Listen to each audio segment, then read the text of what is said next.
जनाब साहिवाल दी वैडी दी भी सुन लो। कहती कॉलेज के दोस्त मुझे भारतीय अदाकारा मधुरी से तशबीह देते थे।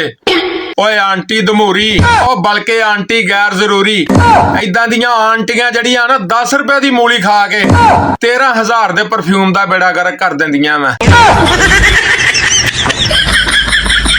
ਜਦੋਂ ਬੰਦਾ ਨੂਨ ਲੀਗ ਦੇ ਵਿੱਚ ਸ਼ਾਮਲ ਹੁੰਦਾ ਸਭ ਤੋਂ ਪਹਿਲੇ ਅਕਲ, ਗੈਰਤ, ਸ਼ਰਮੋ ਹਯਾ, ਅਖਲਾਕ, ਤਹਿਜ਼ੀਬ ਸਭ ਜਾਂਦੀ ਰਹਿੰਦੀ ਹੈ।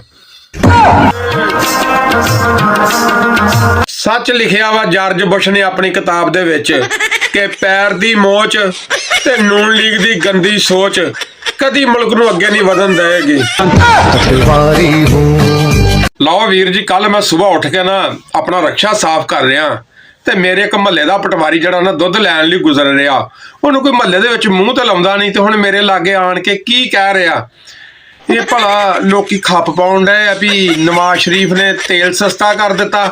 ਮੈਂ ਹਾਂ ਬੱਲੇ ਉਹ ਪਟਵਾਰੀਆ, ਜਦੋਂ ਤੇਲ ਮਹਿੰਗਾ ਕਰੋ ਉਦੋਂ IMF ਦਾ ਦਬਾਅ ਤੇ ਜਦੋਂ ਸਸਤਾ ਕਰੋ ਉਦੋਂ ਨਵਾਜ਼ ਸ਼ਰੀਫ ਦੀਆਂ ਮਿਹਰਬਾਨੀਆਂ।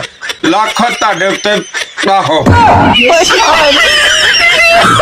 ਲਓ ਤਹਿਰੀਕ ਇਨਸਾਫ ਵਾਲੇ ਬੱਬਰ ਸ਼ੇਰੋ, ਅੱਜ ਜਾਂ ਅਸੈਂਬਲੀ ਟੁੱਟੇਗੀ ਤੇ ਜਾਂ ਕਾਫ ਲੀਗ ਤੋਂ ਜਾਨ ਛੁੱਟੇਗੀ। ਉਹ ਚੱਲਿਓ, ਜਿਸ ਤਰ੍ਹਾਂ ਮੱਛੀ ਪਾਣੀ ਤੋਂ ਬਗੈਰ ਜ਼ਿੰਦਾ ਨਹੀਂ ਰਹਿ ਸਕਦੀ, ਇਸੇ ਤਰ੍ਹਾਂ ਸ਼ਰੀਫ ਖਾਨਦਾਨ ਵੀ ਕਰप्शन ਤੋਂ बगैर जिंदा नहीं रह सकता।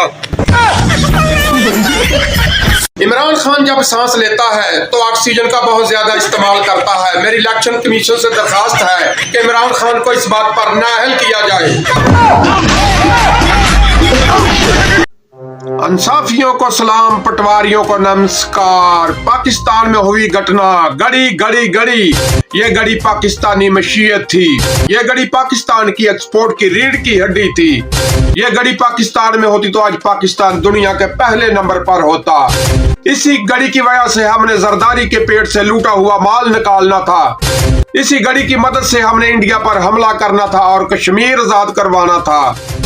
इसी गड़ी की मदद से हमने चांद पर जमीन लेनी थी।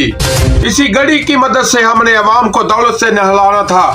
अफसोस अफसोस अफसोस, खान साहब ने पाकिस्तान की अवाम से ये सब कुछ छीन लिया।